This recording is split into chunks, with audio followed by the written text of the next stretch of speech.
দর্শক মণ্ডলী, আসসালামু আলাইকুম। সবাইকে শুভেচ্ছা জানিয়ে শুরু করছি আজকের ভিডিও। আজকে কথা বলবো ফিস্টুলা নিয়ে। দীর্ঘদিন ফিস্টুলা যদি নিয়ে কেউ অপারেশন না করিয়ে এই ফিস্টুলা নিয়ে চলে, তার সাধারণ জীবনযাপন চালিয়ে যায়, তাহলে অনেক ধরনের সমস্যা হতে পারে, যেগুলো সম্পর্কে আমি এর আগের ভিডিওতে আলোচনা করেছি।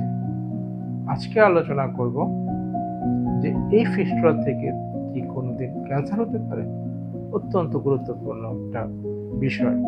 আমরা জানি ক্যান্সার যে রোগ নিরাময় করা কঠিন বা নিরাময় করা সম্ভব নয় সম্পূর্ণরূপে। হ্যাঁ, ফিস্টুলা থেকেও কিন্তু ক্যান্সার হতে পারে।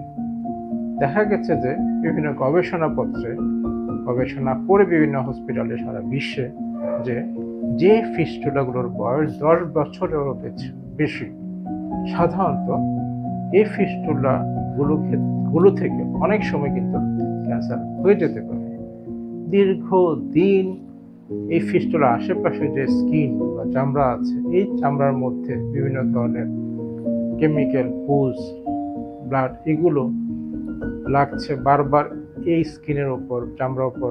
এর যে একটা প্রতিক্রিয়া, এই প্রতিক্রিয়ার কারণে এর উপরের যে আবরণটা এটা চেঞ্জ হয়ে যায়, পরিবর্তন হয়ে আস্তে আস্তে এটা ধীরে ধীরে ক্যান্সারের দিকে চলে যেতে পারে।